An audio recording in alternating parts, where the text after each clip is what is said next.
Good day, good morning, good afternoon. It is John Summers, the motoring historian. Bit of a special episode. This one got producer Eric and William Ferrari guy Ross with us. Mecum are auctioning the only white Ferrari GTO. William's been doing some work around it, and we got talking about it, and we realised that really there's some interesting material about the car's past and history, especially its early racing history, which maybe the Mecum guys aren't leading with because, nobody sells more muscle than Mecum, nobody, but maybe other people do sell more prancing horses or bulls or, Stuttgart products. So, Well, John, always good to be back with you in studio. And to your point, I think there's three major topics that we want to cover about this 1962 Ferrari 250 GTO. William, what's the serial number on that one?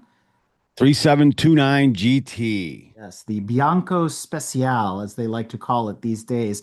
And so we want to dive into these and knowing you being the motoring historian, you've got a lot of facts rolling around in your head. And one of the names that keeps popping up in this conversation about the Bianco Speciale is John Coombs. And being a fellow Brit, I figured you'd just be able to whip this out off the top of your head. So let's dive into the legacy of John Coombs a little bit as it leads in to the Ferrari.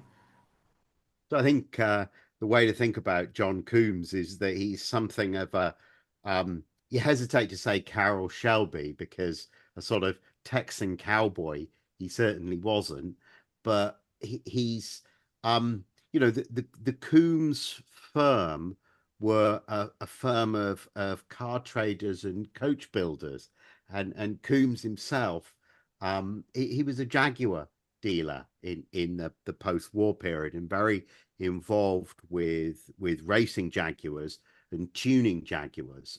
If you visit the Goodwood Revival, they always have race British saloon car races as if they were from the 1960s. That's really what Goodwood does well. The little minis battling the Jaguar Mark IIs, and one of the most recognizable Jaguar Mark IIs is a grey one with the plate BUY, the number one, buy one.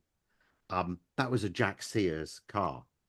That was I misspoke. That was a John Coombs built and prepared Jaguar. It's most regularly associated with Roy Salvadori, but Coombs built and prepared the car.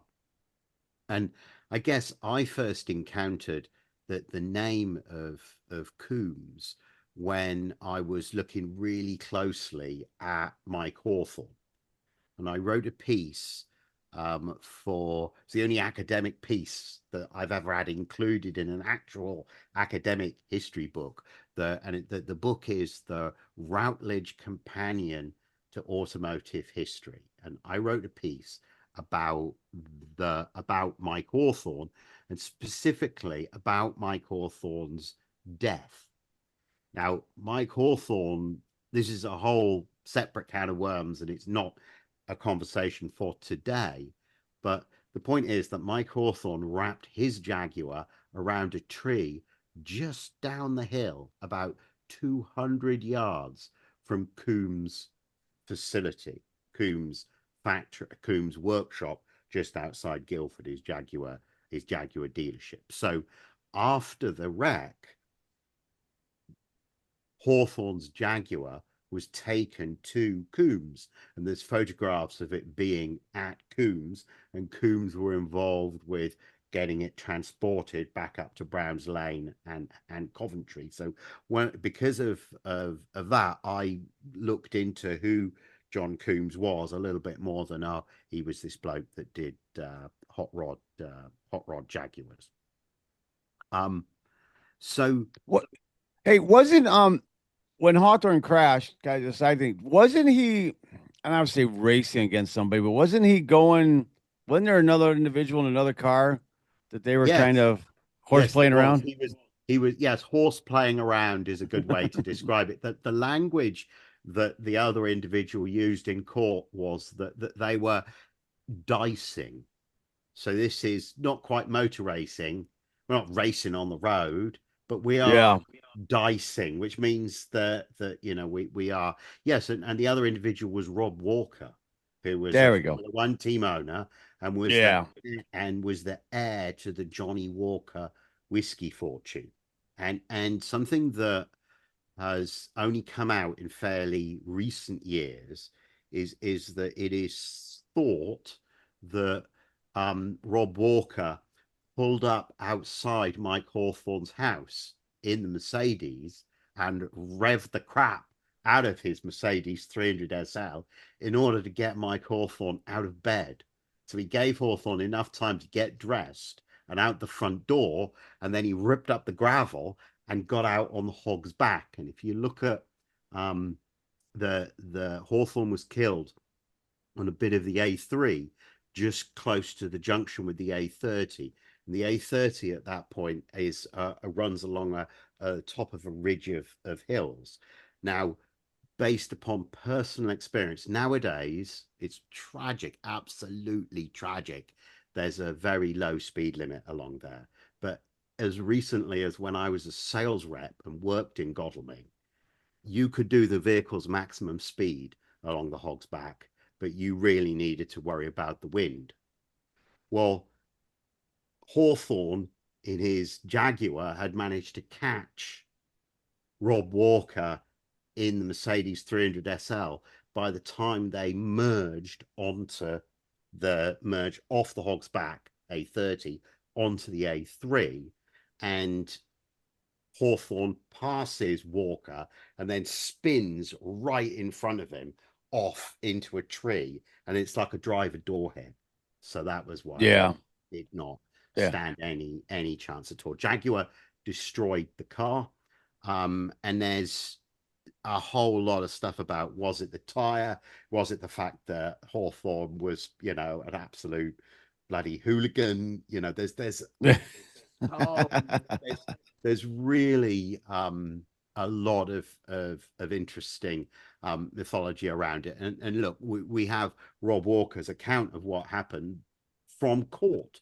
So you have to say, when he was speaking to the judge in court, the judge pressed him on the speed, and he's very vague about the kind of speed that they were doing. And that was what prompted me to really go and look at what happened and try and stand there. And the roads changed a lot.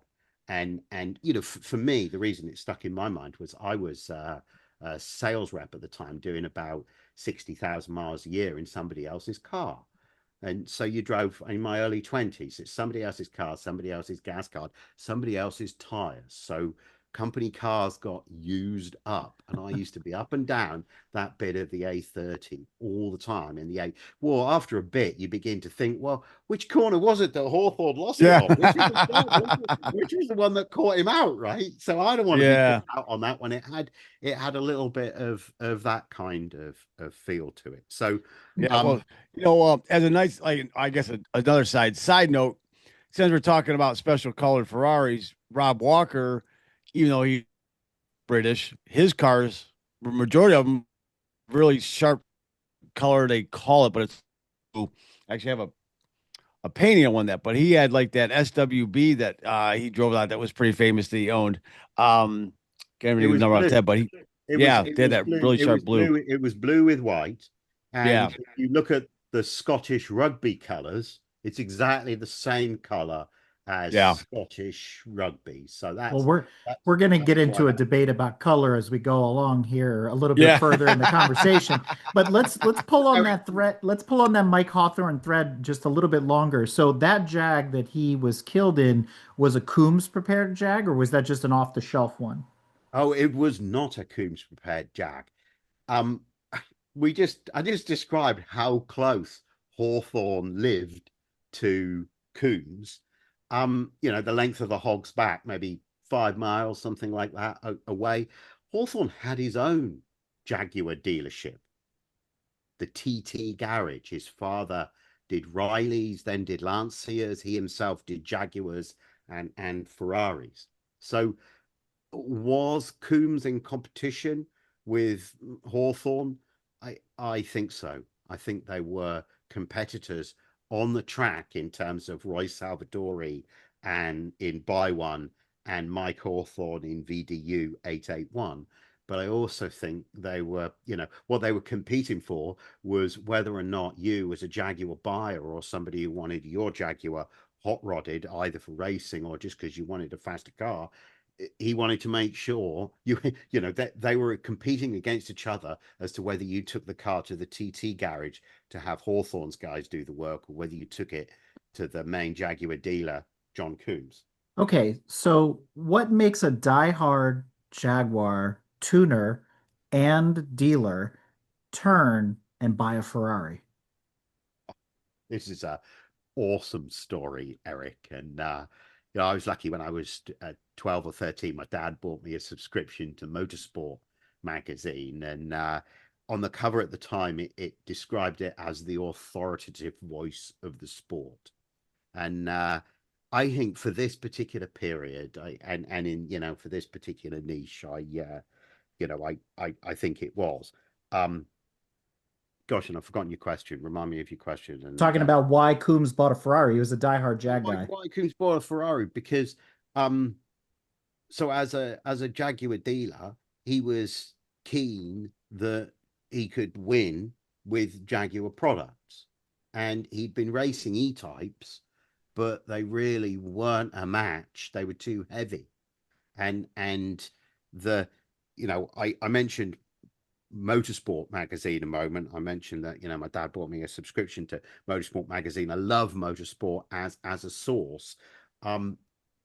In 2009, Simon Taylor went and had lunch with John Coombs, where he lived in Monaco. And over that meal, Coombs told him that he'd had a meal with Bill Haynes, Jaguar's chief engineer, where he described the engine of the Jaguar as a bloody pendulum, and how he was forced to go buy a Ferrari so that he could win some races. William, Yeah, you got boiled down to. to he wants to, boiling down because obviously being competitive, he wants to win. And that's where the story comes in regards to him loaning his Jag 3729, I mean his GTO to Jaguar to reverse engineer it or just go over it and scrutinize it a bit to see what they can do. And they actually, and that created the Jag lightweights, the E-type lightweight. And the way they built 11 of them. But the thing that struck me as well is if you go to Goodwood and you see the E-type lightweights that are active, a car that you see often is the car with the number plate 4WPD. Well, 4WPD was the Coombs E-type, which after the Jaguar guys had looked at the GTO, that was the E-type that had been originally raced and prepared by Coombs that went back to Browns Lane, the Jaguar factory, to be turned into the first lightweight E. Do you know how much they really, I guess, they scrutinize or reverse engineer? I mean, did they like rip it apart? Do we know? I mean, they just kind of look it over and kind of, take some measurements. I mean, how in depth do they get into that GTO in regards to really scrutinizing it? Well, I mean, that meeting, the impression is that Bill Haynes wanted the car to come to Coventry. And I think if the car came to Coventry, I'm not sure if it was.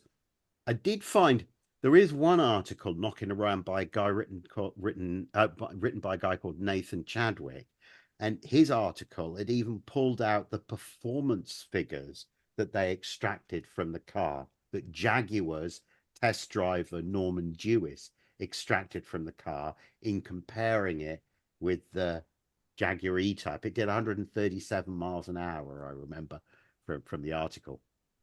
That'd be an awesome conversation. Well, I know he's not with us anymore, but yeah, Norman himself was quite the character, and I'm sure he had some fun in that GTO testing it for Jaguar to find out what it could do. But they memory serves me, they made that E-type lighter by a decent amount than the GTO, just overall, and that to get that thing competitive. But in reality, I mean, I want to say it didn't blow its doors off.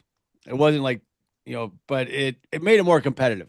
Well, It's called balance of performance these There days. you go. yeah, but it did shift the bouncer because the other interesting thing I read about was the Ferrari 330 LMBs, and at another point in its life, Coombs I think had swapped. Yeah, I read one account where it compared the performance of the 330 LMB with the 250 GTO, and the top speeds were similar, but the way they got there were different. The axle ratios were different. I think one's a 4 speed, one's a 5 speed. Yeah. Overall, I mean, going back to Norman Jewis, I remember the quarter mile times. I think the Ferrari did a 13 and a half and the E-Type did a 13.7. Yeah, So it's not, I mean, that's respectful. I mean, that's nothing to sneeze at. But getting to what kind of we were, one of our big, topics of discussion we were having with the guys at Mecum and also Chris Mealy from Prancing Horse of Nashville, because it was never really stated why that is the only white Bianco Speciale that Ferrari produced, painted from the factory. You hear kind of stories like, hey, it could be about nationality, because being British, but Coombs had a affinity for having light white, or it wasn't like white, but it was like a off white or something like that, but then also a gray. I mean, did he have all his that way? I mean, you think that's probably the case for why this was, or because he had enough pull that he could go to Ferrari, order this car, and get it without much hassle. Well, before we dive into the color, because that's the that's the crescendo. But William, to your point, there's more to that special order list that we've also come to find out, right? Three vent car, and so the interior Yeah. was one color, and 2 weeks later they changed it because for Graham Hill or for whatever reason, all these kinds of things. So I want to dive into before we get into the color, which is one of the most important parts of the car, is its racing history because to your point, a lot of his previous race cars, Jaguars, were either white or gray. So it makes sense. Okay, he ordered it this way, and I'm going to debate with John something else in a little bit. But I want to know, what did he buy it for? What kind of racing was on his mind? Because he basically bought a Le Mans prepared car to race in England, or am I wrong about that, John? I'm not sure if it was quite. It was. I mean, the biggest race for cars of that type, what at that time was Le Mans. In terms of prestige. Um, but he bought it to sell cars domestically.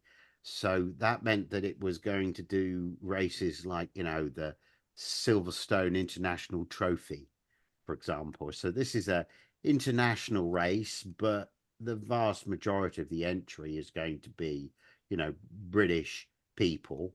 And, because if you think of it, um, even Jaguar went to Le Mans, made an effort to go there, but they didn't really make an effort to go to the Nurburgring and do the 1,000 kilometers there. They certainly didn't make an effort with the Targa Florio. The effort with the Mille Miglia was not really very serious if you look back. Um, you know, Mercedes made a point of traveling a long way. The Italians made a point of going to Argentina, but I really get the feeling that um the racing scene at that time was quite parochial in comparison to the way that it is now, and the for John Coombs, the important thing was winning some races in and around the south of England and maybe a few in northern France and Belgium and something like that. You wouldn't go too far away because nobody's going to travel that far to come and buy a Jaguar off you. So would you then classify that more as what we would say, here stateside, it's more club racing for John Coombs than being on the international scene with that car? Yes. But then he would bring in Graham Hill and Salvadori and all these other drivers to drive that car for him. So, Because at that time, although Graham Hill was a Formula One world champion, he was still very much involved in club racing at that time. I mean, the one of the features of club meetings in Britain in that era was there would be 500cc cars, small engine saloon cars, minis or Anglias. There would be Jaguars, bigger cars. There would be maybe a race for cars that was similar to contemporary Formula One cars. You wouldn't get a full turnout of, Formula One, a full Formula One field, but there would be a mixed field. And a feature of a lot of those meetings, it's quite astonishing to look back, was if Sterling Moss was there, he would enter every event and typically win every event. So I mentioned that partly to illustrate Moss's skill and dominance, but also to show that, even the very best, Max Verstappen wasn't just racing Formula One. He was coming back and, all this business of him racing GT3 cars now. As Franz That was the Herrmann. Yeah. norm. That was the norm back then. And if you think of, Graham Hill, he famously did the Triple Crown, didn't he? And he's won like the Monaco Grand Prix, Le Mans, and Indianapolis. I think he's the only person to have ever done that. Isn't buying though that car to do with the fact is obviously his competitors wanting to win, but to get Graham Hill and Roy Salvadori to drive, they were like, well, until you have a faster car. Was that something he got to entice them to come drive for him? Oh, I'm not sure about that. I think that if you were going to race, I think he would want to win. So yeah. I mean, we were talking over email, weren't we, in the run up to, well, I think it's partly what inspired Eric to decide that this conversation might be worth recording. But we talked about how Salvadori was, he was the guy that Shelby won Le Mans with. He was handy in sports cars, spent some time in Formula One, not a compelling success in Formula One. And I suppose what was interesting to me about it was that or what's interesting to me about it is that I believe you can see a clear stack ranking between Moss and Hawthorn and then Coombs and then Salvadori and Coombs in terms of commitment and skill sitting behind the wheel. Well, not necessarily commitment, but certainly skill behind the wheel. Okay. So the reason I want to go a little bit deeper down this path is one of the other big bullet points for this car that makes it interesting or special to a buyer is that it's a 250 GTO. There's only so many of those. It's white. We're still going to get to that.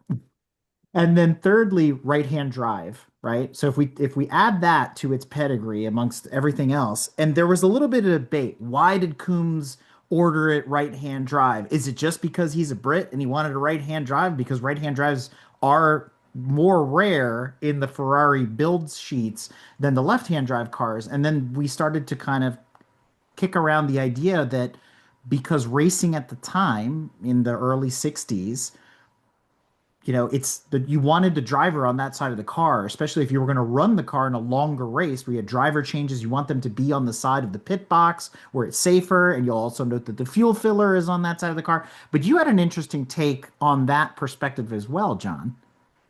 Oh, I'm pretty certain that I think those things might be valid, Eric, but I'm certain that the reason he had it as a right-hand drive car was because most circuits in Europe and certainly most circuits in Britain are clockwise circuits. So that means that there are more right-hand turns than left-hand turns. So what that means is it is better for you to be sitting on the right-hand side of the car instead of the left-hand side of the car because it's easier for you to place the car because that's the wheel that you're right in front of. You can see the apex if you're on the right-hand side if you're sitting on the right, if you're in a right-hand drive car turning right on a clockwise circuit, it's easier to place the car. If you're trying to turn left, it's harder to it's harder to place the car. And there's also an argument to be made about weight distribution because if you're inside, if all your weight is in the inside of the apex and not on the outside of it, it's going to corner better as well. So, if you shifted the driver the other way on a clockwise track, now the centrifugal force is stronger because there's more weight on the outside of the car. So moving him inboard, right-hand drive, makes a lot more sense too. I mean, this is very crude tuning and set up car setup and aerodynamics and everything else, right? There's part of me that thinks that the reason you had it as right-hand drive was because it had to be driven on the road. These cars had registration plates. I mean, and the thing that struck me about Hawthorn's Jaguar, that Jaguar VDU 881, he proposed in the car, he raced the car, it was his daily driver, and he died in it. It's like, did he have sex in it? I'm sure he did. The whole of life, the whole of life took place in that Jaguar. And yeah. So maybe part of the reason why the car was the other thing is I don't know where in the reading that I've done, I've not encountered where Coombs sourced the car. If the car came directly from Ferrari or if it came from an importer.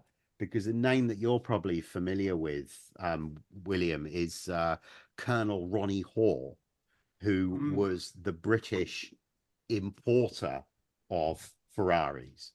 So I don't know whether this was a car that Ronnie Hoare had imported and sold to Coombs. I don't know if Coombs went direct to Maranello. In that Nathan Chadwick article that I was referring to earlier, he refers to there having to be some special jiggery pokery with the UK agent to be able to order the car in the aforementioned. Is that an official term, John? Jiggery pokery? I like that. So, wow. Well, to stay on this for just a moment longer, William, you mentioned when we were talking to Sam and to Chris about the very limited number of 250 GTOs there are. And then inside of that, the even smaller number of right-hand drive 250 GTOs. And I'm harping on this only because John Coombs couldn't have been the only British person to buy a 250 GTO back then when the majority of them were left-hand drive. I mean, again, to your point, we could speculate, but so what is that real number of right-hand drive 250 GTOs, William? Well, out of the 36 GTOs, there's only 8 right-hand drive. This one is number 12 of the 36 built.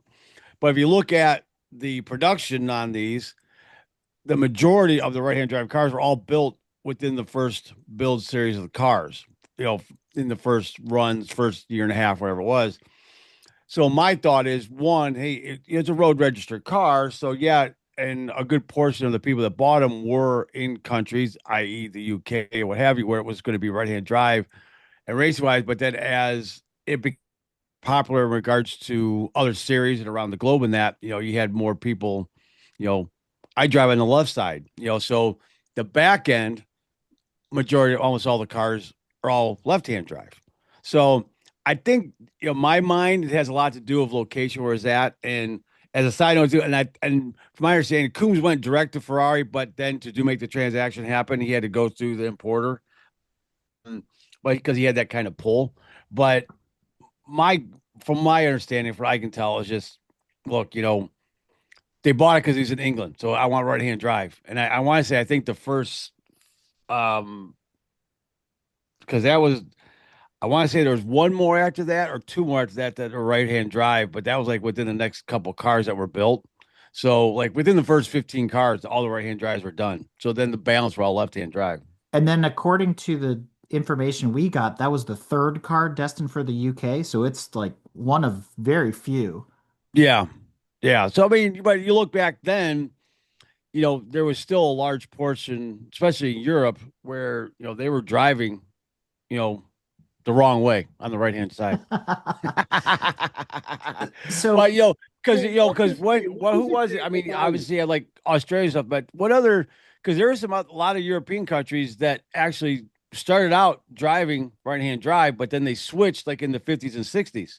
just to I mean, kind of because of production stuff. The Italians had a weird system where in towns and cities, you, particularly Milan, you drove on the left because the thought was, and it's, and then when you got out, and the question that I always had was, so, but out on the main road, you would drive on the left as the Italians do now. So there was a transition point in some towns and cities where as you came into the town city, you would stop being on the left and move to being on the right. And the logic around that was that you didn't want to be walking in the road when you got out of the car. Obviously, you wanted to be on the curbside because it was easier Yeah. for you to spot parking. And when you pulled up, it was easier to. So even in, there was a Lancia that won Pebble some years ago. And I think that was a right-hand drive car. And I remember learning, it may have been that car, it may have been another one, but I remember learning that it was a sort of luxury feature almost for Italians to have like the right-hand drive. So that meant that there were, there's more right-hand drive Maseratis than actual cars that came to Britain because quite a lot of Italians bought them in that in that configuration. On the right-hand drive GTOs, William, why? What does it do for values? Is a right-hand drive car worth more than a left-hand drive one? I mean, in my opinion, I would say yeah, because I mean, look at it. You only have 8 out of 36 out of already extremely rare car. So then now you're just even making more rare because you have only one of the 8 that were built. So, but again, that's how I view it. And but you got to, as with any car though, you're going to have both sides of the coin in regards to how someone's going to view that. Um, it's a car. They're not going to drive this thing hardly on the street ever. I mean, it's going to be on tracks, stuff like that, historic racing, stuff like so. It's going to be raced, so it's not like you got to really worry about it all that much. But my opinion, it adds value. How much I don't know, but I mean, just look at the numbers. You got one of the 36. Well, these cars average, 40 to 80 million dollars. Then you got one of the 8 out of those things. So it's got to add some intrinsic value to it to make it a little bit more special. And then obviously we get into the color here shortly. That just kind of icing on the cake, so to speak. But the motor, I read this. I was bimbling around on Ferrari chat just before we came online. The quote that stuck in my mind: the only GTO that doesn't have its original engine. No, not the only one. No, It's I not the mean, only one. well, I here's the thought the other thing. ones had all been, and my understanding is what happened to the engine, and that's that from that awesome Lunch with John Coombs article. He reckons that after he had the car, Jack Sears had it, and then it ended up with a sort of not quite a scrap metal dealer, but a sort of secondhand racing car dealer called J.A. Pierce in Slough, where the Yeah, 40 was built. Interestingly, it ended up there, but the engine was somehow separated from it and was put into a Cooper racing car or something like that. And so the engine has become separated from the car. So when the car's been put back together, it's got some block from, they used to use Boanos, didn't they? The 250 Boanos. So it yes, used to be yeah. like the I think cheapest sacrificial I got V12 it here. you could buy. Yeah, they dropped that in, and then that was just to put a motor in the car, obviously for a motor. But then they actually got one out of a 275 comp, so they actually got as really from Fancy Horses, the hot rod motor, because I mean it's got some oomph to it. Great, very rare engine, so right there, value that. But when John Shirley bought the car and had it for a while, when he sent it back to Ferrari to get Class C certification and get painted back to white, Ferrari cast a new block for it. So it's got the proper correct stampings on it, everything like that. I mean, you can't get much more authentic than that. That motor is the one that's in it now. and then the comp motor that they were using for the longest time, like Jack Sears had and everything of that, is now sitting on a stand. Because that's got a lot of value to itself there. So these were racing cars. Motors blew up. They replaced motors here all over all the time. So for them to say, "Oh, it's the only one not having its original motor," I mean, you're going to have some that don't have original motor in it. They just it's they're racing cars. That's what they did. They beat the hell out of them. Blew things up. It's crashed.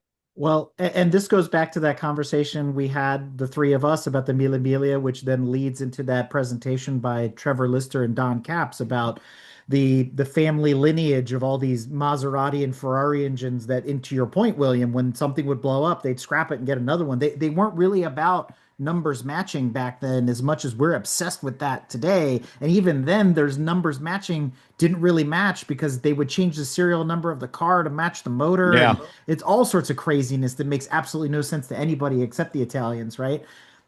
John, you want to Yeah, weigh in on that? exactly. Oh God. Well, shit. Then they changed the block and engine number. Didn't match the car number, but then the car would go back to get repaired or some shit. Then they changed the VIN again. I mean, it was insane how they did it, but afterthought. It wasn't thinking about it for it. So, I don't know. It's So you don't feel like this non-original engine hurts this car's value? I don't. I mean, you have Ferrari, the manufacturer, build that car. They had all the original castings. They had everything from that when it was originally built and done and cast back in the 60s. They just pulled that out and redid it. I mean, I don't know how much more authentic you can get in regards to actually having, it'd be one thing if you send it down to what's his name, he's got a casting factory down the street, and hey, just kind of eyeball it. We'll make something close, do some dimensional checks. I mean, you can't get more authentic than that. Like I said, they stand to it with the correct numbers, everything like that. I mean, you can't go wrong with that, in my opinion. It's basically getting a brand new motor in essence. You said 40 to 80 million, and it's interesting that, because one of the things I wanted to ask you about before we came on the call was, in my mind, there's sort of good GTOs and bad GTOs. Yeah. And my perception of a bad GTO was that Pierre Bardignon, I think that was the family name, but it was a car that had been bought new in France, and I guess Yeah. the owner had wrecked it, been killed, and then Yeah. the family had hung on to it for ages and ages and ages. Yeah. So it had no no actual race history, and it just sat for ages. And then Bonham sold it some years ago, and that car made 35. So that seemed to me Yeah. the sort of bottom of the market. And then old Dave McDonald paid a rumored 75 million, didn't he, for the silver one? That's the only silver GTO, if I'm right. And the Some number of that, those lines, and you got McNeil from WeatherTech paying, yeah, in that McDavid range too. Neal. That's who I meant. Yeah, the weather tech group. Yeah. 75 was the number that I'd heard on that. Yeah. And Imagine 18. That was in 2018, but that's the creme de la creme. That's the best of the best of the best. so and although it was a long time ago, I feel like, the market, if anything, is, it's gone up since 2018, but it's come down since 2018 as well. I Yeah. feel like, so, as the resident expert, where does this car fall? Is it good? Is it a good one, or is it a bad one? Where does I it was fall? hoping we were going to go here. We avoided this on the other episode. William was like, I'm Yeah, not I didn't talking want to get about. into it. And we didn't record it. We had a conversation after the fact. I mean, I hate throwing out there because you don't know. I mean, that's what auction's for. I put it at between 45 to 55, in my opinion. It's a well-known car. It's had long-term ownership history. It's been since it was Jack Sears, then John Shirley. Yeah, prior to Sears owning it, there's a couple here and there, but I mean, he's owned it for 30 years, almost 40 years, whatever it is. I mean, Sears was the same boat. He owned it close to 30 years. I mean, you have a car that's had long-term ownership history in the life of the car. It's very well known. Only one of the factory white cars.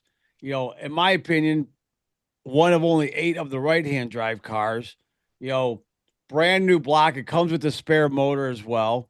You know, it's just you add all these things, and then having some of those little special touches to it. And that's where we got into too about the interior color of that car. Almost all of them came with that bluish color interior, that like light blue, whatever. But this one's got black interior, which, as Eric mentioned, was done like 2 weeks after he got the car. It was delivered that, but then for some reason, still don't know why, before Graham Hill raced it, or he drove it once, and then all of a sudden it showed up. It had all new interior. It was black. Why? Don't know. But so it's always had black interior from then on. Um, it's got a lot of these special features to it that separate itself from all the other cars that were built. So, I mean, you're gonna have a very unique car when you go to the owners meetings that they have every few years that they do in private, or you go to any. I mean, that's a goal to any event around the world. You, any GTO is going to get in, but you tell them, oh, I got the only white one. They're going to pay for that thing to come. You don't have to spend a nickel of your own money, Yeah. So. Mm. But I put it in there. It's just because of where the market's at in regards to, I mean, it's still a very, very valuable car. But it didn't win Le Mans, anything like that. Yes, it's got some great race history and who's driven it. Yeah, it's got a couple wins, but like at Goodwood, the Teats, that kind of stuff. But it's not something where it's going to all of a sudden, because of race history, jack it up to the 80 million mark. That's not going to happen. And I don't know if you ever see that kind of number again, unless McNeil sells his car. Then that one, yeah, because that's like the perfect one. What's so great about Dave McNeil's car? The only one? That's what I really was correct. It's got a ton of race history. That one, original numbers matching, the whole 9 yards. It's about as you can get. Not so much necessarily restored, but like just it's what they say, sympathetic restoration type of deal.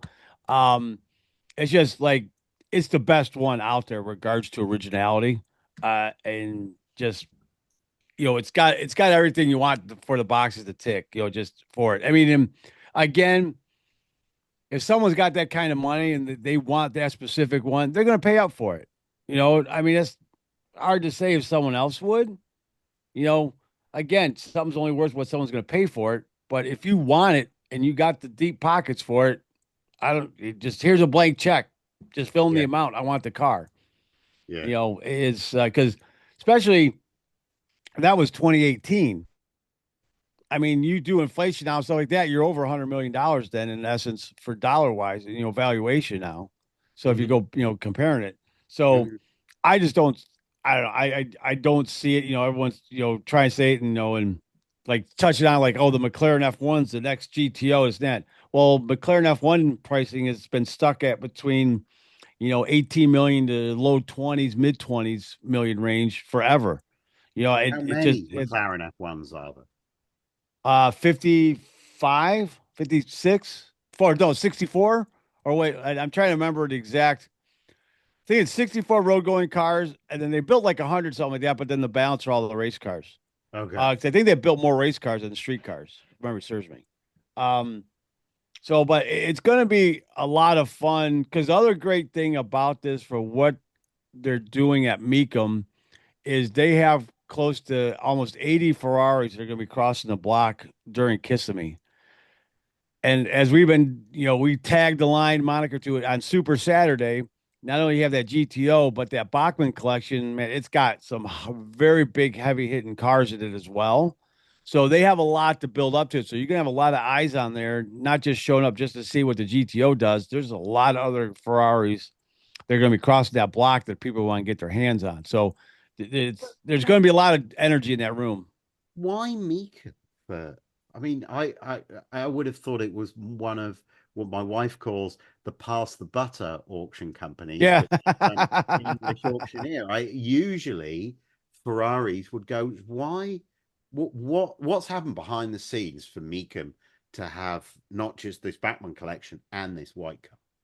Well, the cool thing is Mecum's really stepped up their game in regards to, I guess you'd say I don't want to say quality because, what they've always, their bread and butter muscle cars, that they've always gotten the best of the best in those.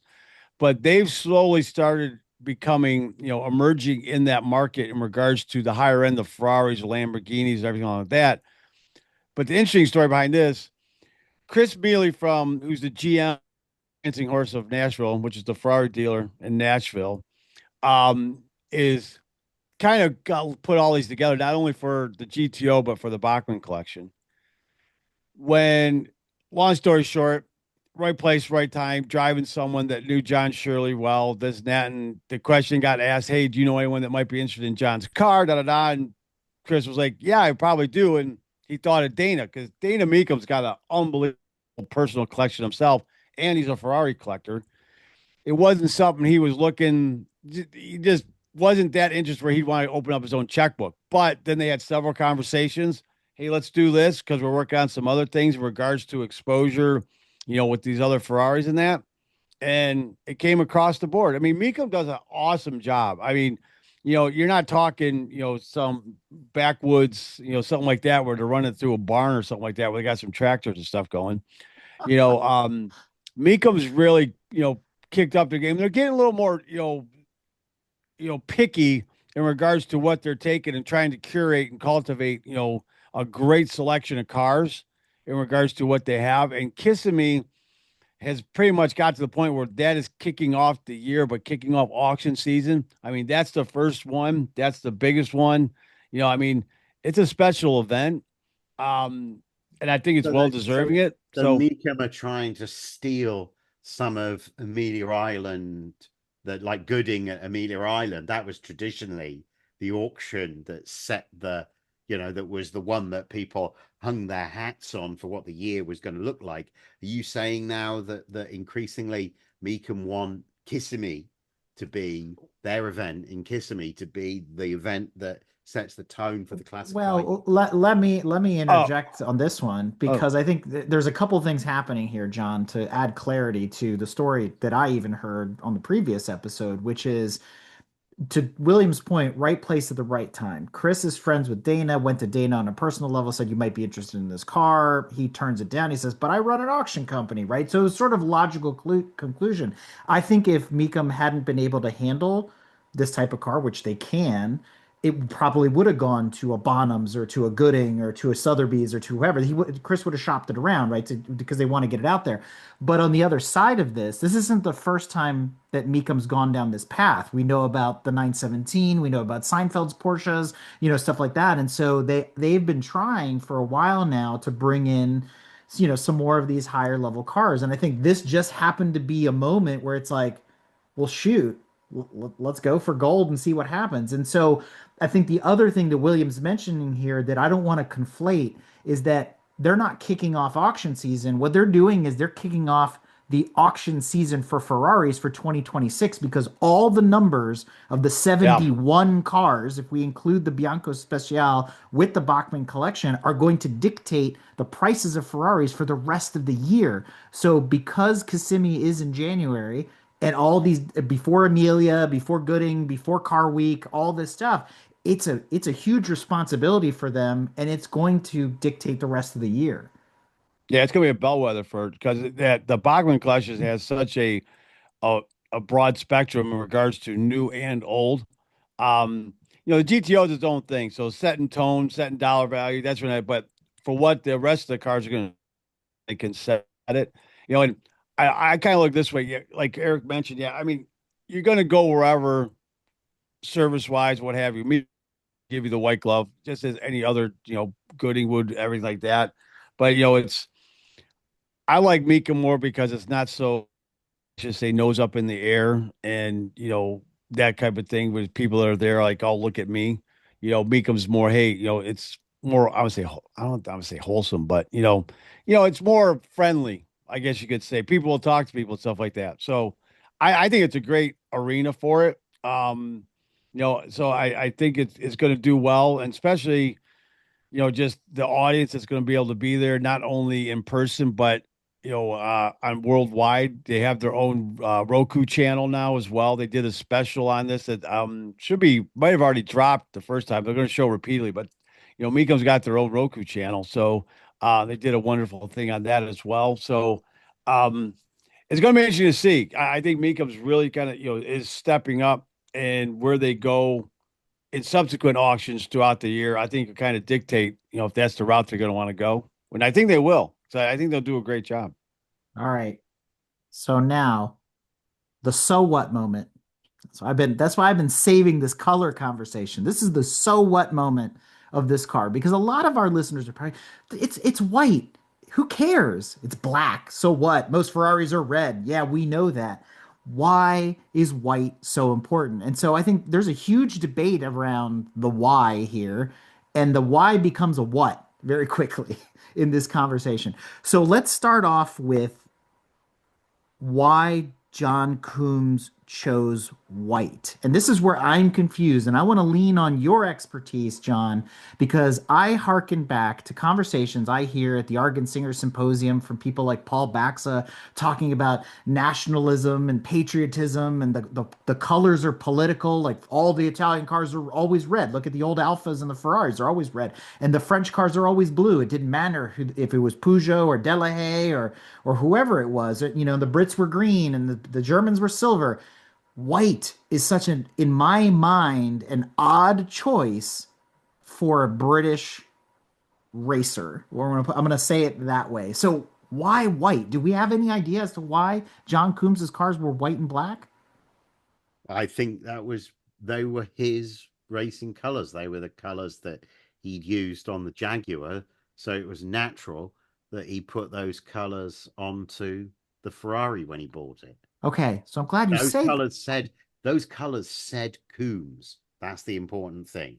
And if you look at all those pictures of saloon car racing as the Jaguars are against each other, right against the grey car with the buy one plate, if that one's winning, you're going to go to Coombs to buy a Jaguar, not to Mike Hawthorn.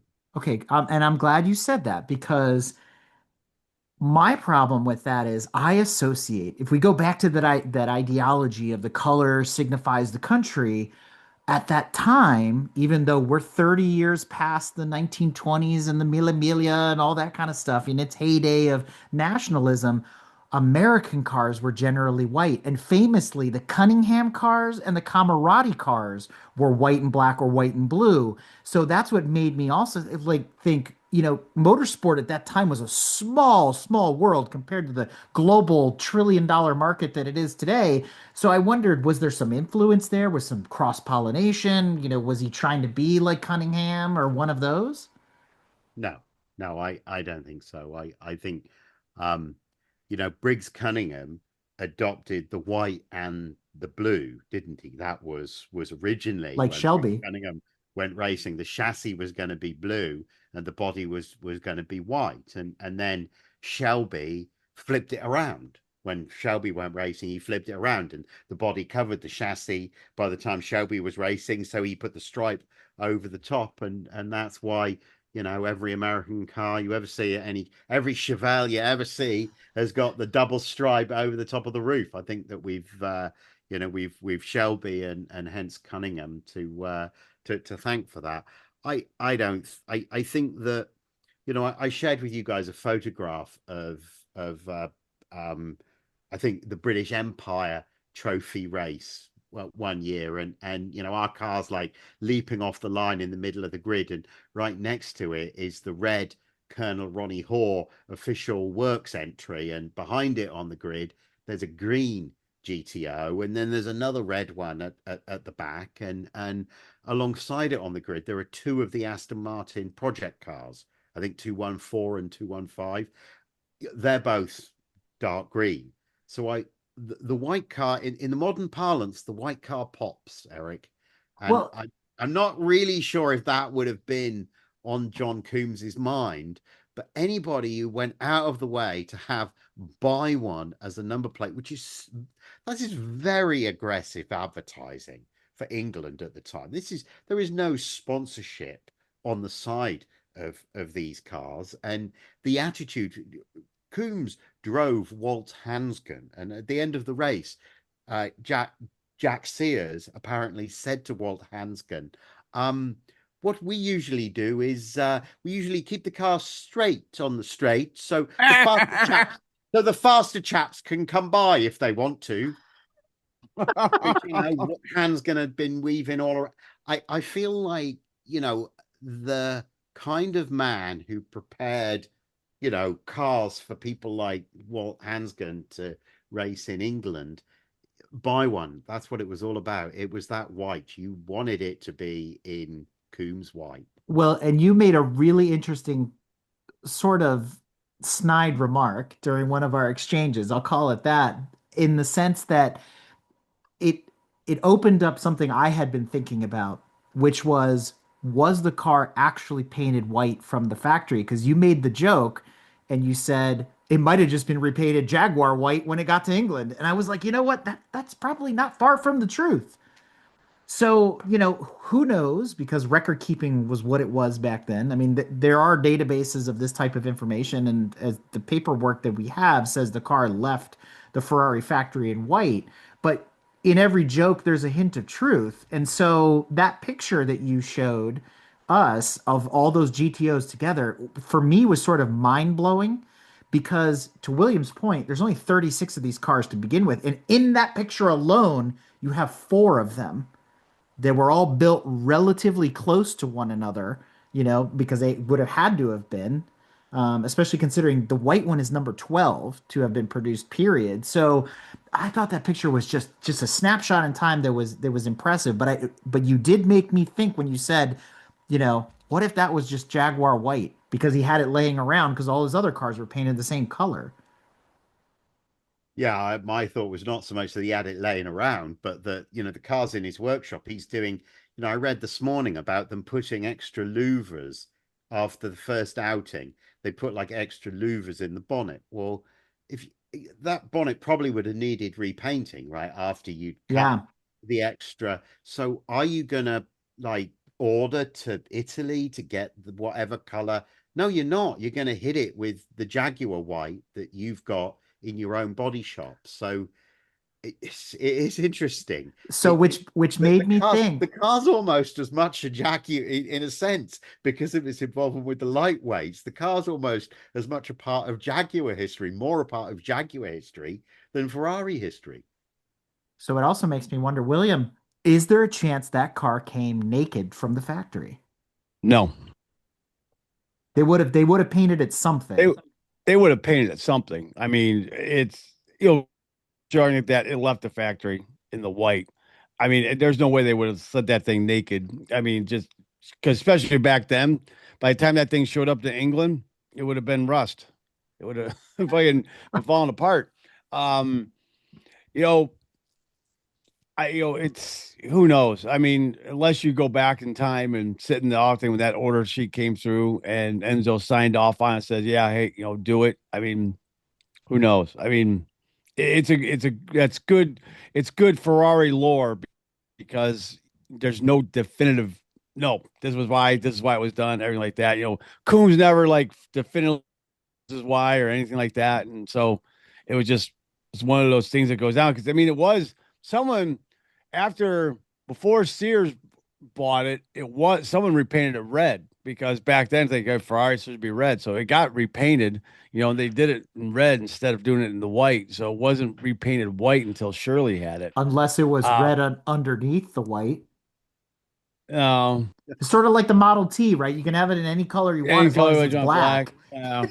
Well, it sucks because you could go back some cars and you look in the door jams. You look somewhere, you're gonna find original color somewhere if you dig deep enough. But Not on a restoration that like car, this. It would doubt have it. been stripped all the way down, right? Yeah, exactly. So there's really no way to kind of do any investigative work on the car itself and try and find something that's showing what it was originally. So So so Coombs gets this car with a 5 gallon bucket of paint, a thing of ravioli, and a spare interior. Like none of this stuff adds up at the end of the day, right? Because the interior is the puzzling part. Like to what we know is yeah, it left with the blue interior, which means Ferrari built it the same way they build all the other ones, which is why I sort of feel like the white is kind of suspect in the sense that maybe it left the factory white or I'm sorry, it left the factory red, like every other 250 was at that time, and or Rossocina, I guess, right? And then to John's point, they did all these modifications, and then they said, well, we're going to respray the car to match all the rest of No, our because cars. Mealy had the build sheet on the car from Ferrari. He had it. He went down the list. That's how you could see it left the Yeah, factory blue. So But we know it left in white. But when we think about this, when we're talking about it leaving the factory, we're like imagining the Corvette factory with like a right. series of production. Wasn't like that, was it? Was it Scaglietti that built the GTO, William? Yeah, the bodies. Yeah. So let's be clear that the chassis, the rolling chassis, is being built in Maranello, and Scaglietti is where? Nearby? Is he nearby? I don't know. Yeah, he wasn't that far. I'm trying to remember off the top of my So head. then, but At then the that car is time. having these handmade body panels put on it, and so I guess Eric, what I'm envisaging is I feel like if Luigi and Mario were short on blue leather that day, that's why that car got a black interior. I No, mean, the black got put in it after it was delivered. So it came Yeah. with a spare interior. Like, would you just go pick up a 250 interior? Like, that's that? Yeah. Well, I mean, there wasn't all it was is the seats. That's it. I mean, everything else is just bare. I mean, it's not like there's carpeting and everything in that car. So it was just the seat itself, but it's not like it would have got, if they got torn. It wasn't like it was, oh, it raced about 50 times and the seats were shot. So he got to reupholster them. I mean, it was 2 weeks after they got the car that they changed the interior. It was, and no one ever fessed up why. And it was showed up. Graham Hill he got Hill to race, scheduled to race the car. It had blue interior. Then when Hill came to go race the car, it had black interior. So, was it Hill requesting, hey, he wanted black interior instead? I mean, who knows? Maybe he was sliding around because it went from that, I want to say Alcantara almost type material, whatever that was, and it went into the sidewall. It was leather. So that was the other thing too. So maybe better grip on the seat so you weren't sliding around as much. Because I mean, you're not talking, 5 point, 6 point harness and all that stuff back then. You got some shoulder straps and stuff like that, but maybe that helped stick his ass in the seat so he wasn't sliding around much. I Well, mean, those I mean, to are John's pretty deep point, in those seats, but I don't know. but I mean, to John's point, right? It's sort of like we cut the hood to add the air passages or whatever, so we had to respray it. So we resprayed the car or whatever so everything matched. The interior, if it was a livery thing where it's got to be white and black, nobody's really going to see those seats. They were bucket seats, they were low. You could have Yeah, made the argument, but to John's point, Italy's not a hop, skip, and a jump from the UK in the 1960s. I mean, there were airplanes and stuff and trains, whatever, but to get a new interior, even though it's two seats, let's say two seats from the factory in less than 2 weeks, they either came with the car, no, they would have been upholstered in house. Coombs which was my owned. oh question. yeah, they would have done it. Yeah, they would have. Where did the original blue seats go? Because nobody knows where they are.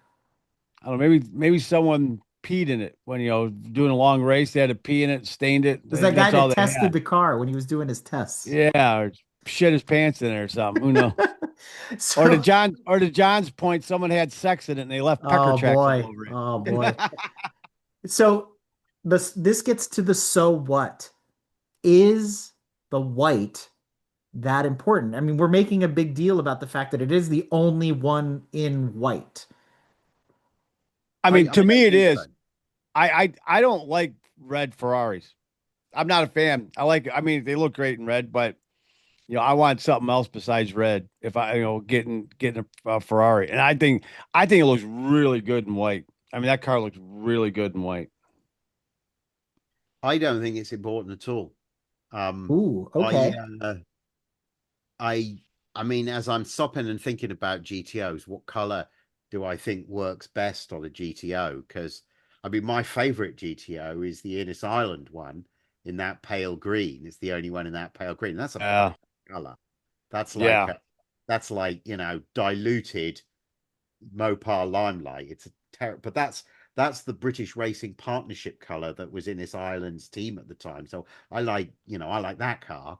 Um, yeah, I just don't think it's important at all. I just think Sears painted it his team color. I think Coombs rather painted it his team color, and that was it. And I don't think it was. I don't even think that we talked about Eric. You talked about that photo and how we talked about how the car kind of stands out from the other cars. I think it does, but I think at that point he just wanted to, the Motorsport Lunch With article talks about typically his cars were immaculately turned out in white or grey with black. And that made me think of that immaculately turned out. It made me think a little bit about, the way that Ron Dennis is at McLaren, this sort of business of that you were successful at racing because you do all the other things very precisely. And I don't know much about what Coombs did in the war, but you get the sense that, the way that he approached motor racing was with a sort of military kind of precision. And so it's it's like saying, why is most all of the foreign tanks are red, how come your tank's green? Well, tanks are green, dude. We paint tanks green. You red ones over there, but tanks are green. I feel like it wasn't and Eric, I think what Paul Baxter is talking about when he's talking about the nationalism, particularly with he talks a lot about Italy. Yeah, the Italian cars were red, and certainly I think for the Italian marques in the post-war period, there's very much a sense of you know building back, right? That you're building the country that was destroyed in the war, and therefore there is a big sense of national pride that you are going to be in Italian red. Remember, the Ferrari badge has the Italian flag on it. I don't feel that Coombs, Ferrari was racing, was Italy against the world, right? Coombs wasn't like that. Coombs was me selling Jaguars more than you, Mike Hawthorn. It was so it just so I'm going to paint the car in my color, and do a bit of club racing with it. And um that point about so many of them being here, I wonder if there wasn't so many on the grid, like four of the first 2 dozen, half a dozen first dozen, 2 dozen GTOs, four of them on the grid for that one race. I just feel like there was a small community of people who were wealthy enough to go motor racing, and there was a window 62, 63, 64, when if you wanted to go sports car racing, that was the best car to buy. So although there were only 39 of them made, those 39, that was enough, right? If Ferrari could have sold 390, he would have done. Those 39, that was the size of the sport at the time. And yeah, so I just feel like, it being the only white one is, every the guys racing them had grown up in the pre-war era when Right. every car was completely individual. So the fact that this is the only white GTO, I just, I I think don't know, I mean, I think it makes it special, but it's How how much much it adds val value wise, is, I mean, it's up to debate. And again, it goes back to, who's going to buy the car. I mean, you're going to have the one of only the 36 or 39, ever you're going to look at, include the 330s in there, but the GTO itself is just such a special car all on its own. I don't even matter, inside the, that light green car, the pale green car. I mean, that really stands out. But it's not like you have like the Enzos or the F50s and stuff where you have like there was only two black F50s. That really jacks up. I mean, that adds significant value to those. Especially same thing with the Enzos, either black or yellow. It adds like 20 to 30% because they did so few of them. But because those cars are special, but that really jacks up. But the GTO itself, I mean, it's not like it needs to have that. Hey, it's that special color to really help it sell. It's going to be its own. It's its own thing. I don't know, it'll be interesting to see. I mean, you won't know until it crosses the block. That's the thing. right. some of the later ones have that flatter, later GTOs have that flatter body style. The Series 2, Yeah, they're worth less. Am I right? yeah. Which again, it goes back. You would think they'd be worth more because there's less of them, but there was only 4 from the factory of the Series 2, but then there was 5 or 6 that got Series 1s that got sent back and got rebodied as a Series 2. And then somewhere along the lines in their life, a few of them went back and got rebodied back to the Series 1. Yeah, I don't like the Series 2. I think they just look odd, in my opinion. It's almost, it looks a lot like the Bizzarini that So came it out, does. Yes, I'd not thought. so Yeah. and obviously the Series 2, and then the Pals Revolt happened, and he went and did his own thing. So that's where that car was headed if he would have stayed on. But yeah, again, it's just, it's weird because you think, okay, there's less of those, so those should be worth a lot more. Nope. It just doesn't work that No, way. It's because the just odd. value of the GTO is always predicated on how good it looks. Yeah. Yeah. I So mean, look at the 330s. 4. 3, I mean. And so that should be through the roof, but nope. I mean, it's not. They're only worth maybe a third of yeah, what a 250 is. So yeah. it's just See, odd how it works. I don't like the Series 2 GTOs. I Me do either. think those are not elegant in Pebble Beach terms. The Black Hawk Museum that I've for a long time volunteered at, we had one of the 330 LMBs in the museum, and for a long time it was my favorite car in the museum. And I was sort of reunited with that car at Pebble this year. And the cam tail of the 250 GTO, it's of the Series 1, it really is a thing. But that long tail on the 330 LMB, it's not so much worse. It's not as attractive as the No. Series 1, but it's definitely more than 30%. But people want the best, don't they? And that's what. Yeah. So how many Series 1s are there? Series 1, 36. That's what we're talking Oh, about. I'm sorry, 33. 33. Yeah. And then you got your 3 Series 2, or I'm sorry, 30. I have to look at numbers. There's, was it 4 Series 2 or 3 Series 2 from the factory? And then, like I said, some owners sent their Series 1s back to the factory and got rebodied to Series 2. It wasn't that many. I'd have to look at the build sheets. I don't know it off the top of my head. Um, so it was, again, because aerodynamics, everything like that, and some people preferred the way that looked as well. So, but again, you're talking back then, there were, you're not talking a car that's worth, multi-million dollars. So it wasn't a big thing to do it. Mhm. But and I agree that I just don't like the Series 2. It just, something about it just doesn't, I don't know, it looks odd. Aerodynamic wise, it works, but it just, because the Series 1s had front end lift. That's why they started adding more vents and trying to get the nose down and stuff like that in that car, and the argument can be too is in regard to why they only built that many. Well, regulations and everything was going to mid-rear engine stuff in regards to prototypes and for Le Mans, all that kind of stuff.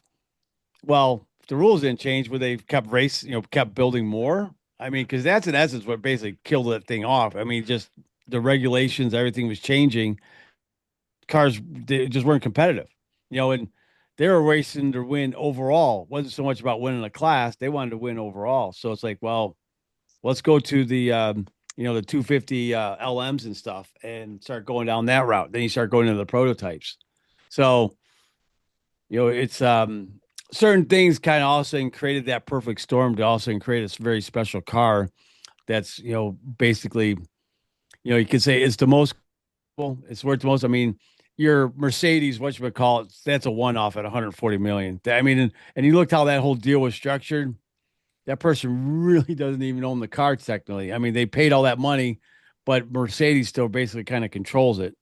So, it's just a very special neat car. But I mean, what, 30 years ago, what was it? The Bugatti Royale was the most expensive car in the world, you know, and like that. So it's like, all right, is it going to come to a point in not another 10, 20 years where there's something to be, GTOs will come down and something's going to be worth more? I mean, because as people age out and demographics change, people's likes and collectibility Yeah. change. So it's like That's why that the McLaren F1's starting to creep up there, but it's been kind of stagnant at the value. But is that going to be going up and go I ahead of GTO? It's going to be yeah, interesting. you say that the values on McLaren F1s are stagnant, and I believe you that they have been, but I feel like the moment we get like, an economic boom again, we're in a time where certainly people under the age of 40 are having to tighten their belts a little bit. I feel like if the economy booms again, then you'll see the Yeah, McLaren F1 true.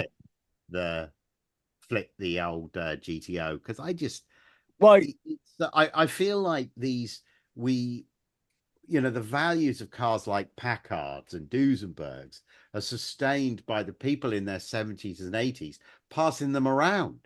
And it's yeah, like amongst musical chairs themselves. where there's more cars than there are old coots left to buy them. And sooner or later, there are too few old coots still in circulation trying to buy them.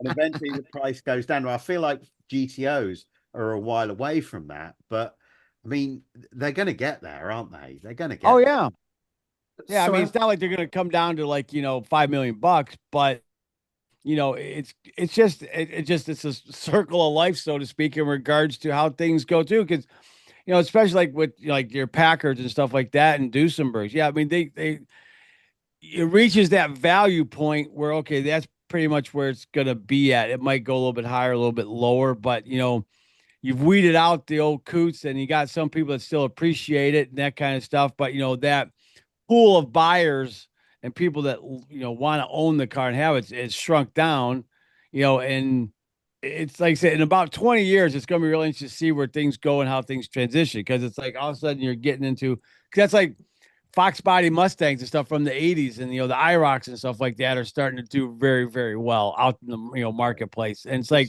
Just on a personal level, I waited a long, long time for Fox body Mustangs to come.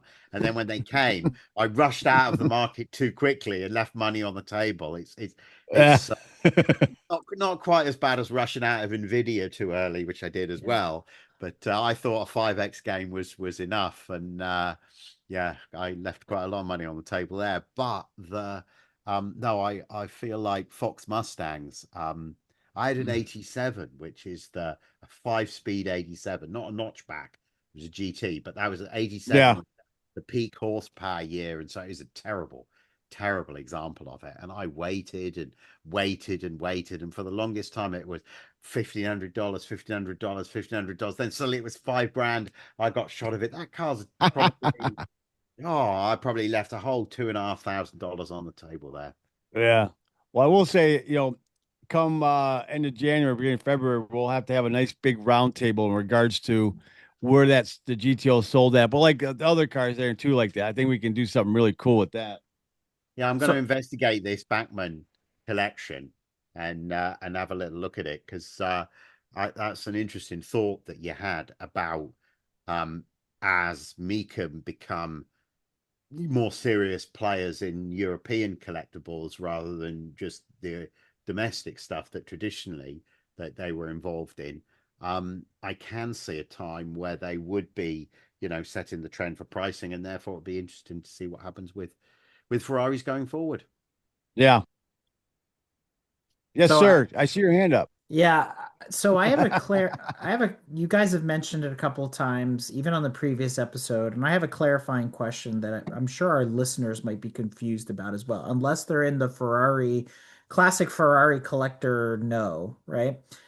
You talk about the vents, and when I look at reference pictures in period of this car and look at it now, and I look at other 250s because there's not a lot of 250s to look at, there's three vents in the hood, which have these little plates you can put in, which actually can close the nose. So it looks like it has no vents whatsoever. Then there's three vents below the grill that are there. Then there's the either two vents or three vents on the side, basically in the fender. And then on this particular car, they hot rodded the hood and it looks like, the side of a return vent in a house, like an HVAC system. There's like all these louvers go like Yeah. you would see on a Jaguar, right? And so when you guys are talking about the vents, oh, it left as a three vent car. Oh, they modified it and added the vents. I'm trying to understand, and I'm sure the listeners are trying to understand what exactly are you talking about? Well, on the GTOs, obviously they modified the hood itself, but those three vents on the fish bowls, whatever you want to call them, those are on all of them. But those were for air to coming out. So depending on where you're racing, open, close them, and go underneath. But and this is on the 275s as well. It's the side vents they're talking about. Earlier production ones they'll only have the couple on there. Then later production ones they'll have three. But you get in, 275s and those also as well. Early ones only had a couple, two on there. Then I mean, some will go up to six, depending on the car. So, and so it's fine if it's an alloy, if it's a comp, what have you. So that's one kind of key indicator, kind of like you can tell when the car was built production wise, where it sits in the range. Or if you can tell, like, especially with the 275s, it's like a two cam, four cam, that kind of stuff. But all it does is boil down to it's just venting, to get air out from the motor because those things hot. So this thing's an oddity then, right? Because it's number 12 and it's got three vents, whereas all the other early cars had two. Yeah, yeah. So So I think was this the first one with three? I believe it was the first one that put the three on there. I think I'd have to go So back and look, but I think it's one of the first ones that they did it on. so I have to check. why wouldn't all the subsequent 250s just have three vents after Well, that point? again, your all the previous ones, the first 11 that were built prior, started racing, and they realized that it's running hot. Okay, let's put another vent in. So subsequent ones they got to another vent. So it's just it's a race car. So Yeah. and it wasn't like they were cranking out 20 a day. They were doing one a month, if that. So Okay. if it's going through, you could reach back out and send the telegram. Hey, put more vents in the side because it needs to cool better. Okay, our next ones we build, we'll put more vents in. So was that an option then that would have been presented to Coombs to either be a two vent or a three vent at that point? Or did he cut the vent in the car himself? That's the other part I was confused about. I don't know. I'd have to get clarification on that because my understanding that he did it himself But the in regards to, picture, but made because just to do it and then they built it. I that's something I'd have to ask Chris on. He's got the details on, it, but my understanding is it left with two, but then it got. And I like I said, I don't know if Coombs did it or it went back and the factory did it. Because I mean, it looks, it's not someone just knocked it out, in their garage doing it. So I don't know 100% on that. I do and not how know. soon do we know how soon after the car was delivered that it got the third vent? I don't know. I mean, I would have to look and see. Chris has got, well, John got all the books are with the car. And I know Chris has a ton of the documentation on or copies of it. So that could be something we could ask Chris in our next episode. We do the Bachman, and if we want to do any filler stuff for the GTO. But that's a I good question. I think it's fun to speculate, but it also leans back into what this also leans back into what we were talking about with the paint because those fenders would have needed to be repainted, right? If you cut it, now you've got all this exposed metal. You're going to have to finish it to keep it from rusting, and you're doing this hood, which is the amount of louvers in this hood is insane compared to any of the other ones I've Yeah. seen looking at the pictures. So it's like the whole front end was resprayed. Well, going back to the point, I mean, we know it left the factory in white. It's Yeah, documented in the bill sheet. But what could have been the only white one is when they shipped it, they could have just sent all that white paint with it because knowing full and well that they're going to have to do yeah, repainting on the car anyways. So they could have just sent that paint with the car and then go, here you go. Because it wasn't like they have paint matching technology like they do today. yeah, So they yeah. could have just sent that along because knowing good and well that they're going to have to, repaint this car at some point. It'd be interesting to know if they did that with all the other ones too, saying, hey, we painted the car. Here's a couple extra gallons of paint because we know you're going to have to repaint it. Was there precedent of other Ferraris in white before this one, or is this one of the first white Ferraris? No, there's some other ones, not a lot. Not a lot. I mean, no, because I guess there were other white ones. There were other 275s and obviously the other road going cars, stuff like that. Racing cars, not really. The noticeable Now, one is the one that did the Mille Miglia and then came out here to the West Coast. and Phil Hill used it for the Carrera Panamericana. So he Yeah. gave it like a D-type kind of wing on it, and that one was painted white, and that was the one that ended up with the crazy hippie on the beach who buried it, Lou Brera. Yeah. And that would have And been then you got that would have been a the Testarossa then, right? I believe No, so. No, I think or is that no, that was the not the 166 God, try to remember off the top of my head. I even know the chassis number is 0286 AM, and I can't remember the model. Um that's at my tongue. 340 Vignale. Yeah. I knew it was yeah. I put in the chassis number and it came right up. I've seen Yeah. that car. Yeah, I have seen that car. But then you also got, in my opinion, one of the people always seem to forget about or don't understand is the Trey Posty, the 3-seater. Yes. The two they built were in white, and Do we know why that car was white? no, no idea. But both they did the two. I don't know why they were white, but they were both white when they built them. It's a good question. But those were all after though, right? The 275, the Tre Yeah, those were Posti, after. those are all after. Okay. Yeah, those were Along all with after. Sonny Crockett's white one. Yeah, Oh, there we go. Testarossa, 84 Testarossa in white. Yeah. All right. So Yeah. again, I wanted to just get to the bottom of this vent thing because listening to it as an outsider, it's super confusing, but it also made me think again about the paint and all that kind of stuff that John was getting to. So, all right, we can leave that where it is. And how do we want to close this thing, John? Gents, thank you very much for your time. It's been a pleasure. Oh, it's been fun. Quick and right to the point. An Bam. hour later, yeah. No, thank you. Drive through, John. Thank you, drive through. There you go. Perfect. All right, I'm gonna lift and shift some stuff, obviously, because we did a couple of things out of order, but I think it's all there, and I think we added some clarity. John, is there anything we missed? Anything you wanted to add in your research? Anything more about the racing or anything? No. I'm pleased with how this went. I felt with the Mille Miglia one, I kind of delivered too much of the wrong information early, and Yeah, I yeah, wanted to so this one I really want, and and the format with other people, when there's other people, it's best if I don't try and broadcast. It's best if the information is like elicited in a natural way, and I right. felt like that came out more smoothly that time. So yeah. Well, I very much, and I'll speak for William. I very much appreciate you going the extra mile for us to help us with this project because it has been really an interesting project to work on, and obviously there's more to come. But getting to the bottom of what I consider kind of a motorsport mystery is been fascinating, and you're a wealth of information, so I very much appreciate it. Yeah, well, I've appreciated being involved. I love the story, love Ferraris, love being Yeah, involved.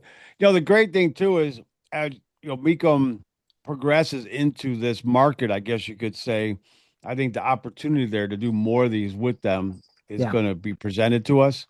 So I think this can really open the door up, because we can get it from all different angles in regards to it and helping Mecum one build the value in the car for a thing, but just so people know about it and just it's I think we have a lot more coming from them in regards I to just stuff. got back from Las Vegas. Those people do not want Bonhams or Gooding. They don't. They do Oh not. no, They no. don't.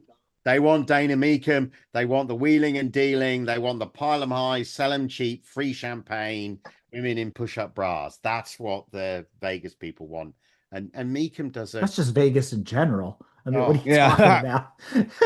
I think people are getting sick of I mean, especially, Gooding, what they're charging fees wise alone, Yeah. but just it's so stuffy and hoity-toity and, just standoffish and everything like that, where, you can't even get within 20 feet of the cars and stuff like that. Whereas Mecum, there you go, and they, yeah. it's just, I think they're going to do very well as they increase Yeah. it. So it's going to be interesting where they head with this. But like I said, I think we're going to have a lot more opportunity with them as this you'll go, especially with this one.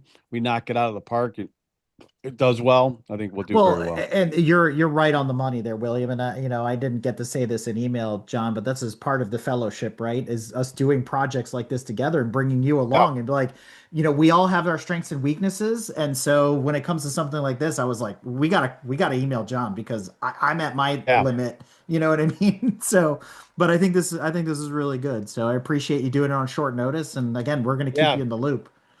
yeah, All definitely right. appreciate it, John, getting on because I know your schedule's busy, so appreciate it. All Sweet. All right. right. Yeah, I'm looking forward to seeing the write up on the thing on Vegas. That's cool. I didn't realize you went there because I was just watching over the weekend a bunch of videos from it. I mean, I mean, I was like, damn.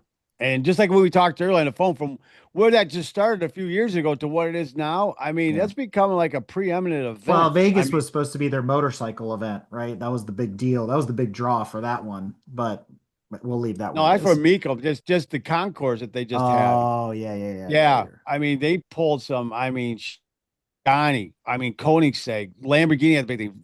Bugatti had how many was it? 40 some odd Veyrons. Of I the mean, 47 Veyrons that came to the US, Eric, 39 of them were on the list, That's incredible. yeah, and alongside all these like Paganis.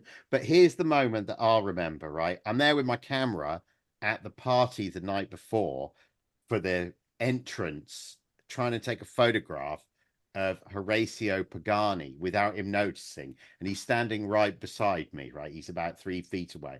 And as I'm wrestling with my He's camera, trying to do a Mecum selfie. He's like, Haggerty, Mecum ha, Haggerty is like, excuse me, can you pass me some risotto, please? oh Like my that goodness. was the and so I'm there with the Alan Galbraith, who's the new like Pebble docent fellow, and he's like a big guy, and he's got this like gold sequin jacket on. This fat bloke who's wearing a green snakeskin jacket comes up and goes, I thought I had the loudest jacket here, but yours is even louder. And Alan's like, as a joke and as a one liner with him, whilst I'm like stunned at this fat bloke wearing snakeskin. I mean, you know what a snake looks like when it's eaten something? That's what this bloke looks like. I'm the chairman. I'm the chairman of the Lamborghini Club of Las Vegas, he says. I'm pleased to meet you. Oh Right. my God. And then his woman came up, and I mean, I am not gonna, you just let your imagination. Uh-huh. That's yeah, what's special about Las Vegas. That's Oh. what's special about this. And this is all taking place. You can walk to the concourse lawn, you can walk back to your room. It's all right there. Hell of an event. Yeah. Hell of an event. yeah, that might be on our list next year. I know, right? Um, Yeah, for sure. And That's cheap flights. the other person who was there was Rob Fisher, who the chair of the Hillsborough Concours, and he waxed lyrical about what an awesome job I and my docents who'd flown in from the East Coast had done, and Woo-hoo. that all played extremely well, and yeah, and I think we're definitely going to be doing it again next year, at Hillsborough. So yeah, Sweet. Car week. Let's go. Yes, all right. yes, All right. sir. Very I'm good. going to rejoin the family. Thank you, one and all. All right, William, I'll see you Friday. See you soon. Ciao. Yes. All Sweet. right, Bye, guys. later. Later.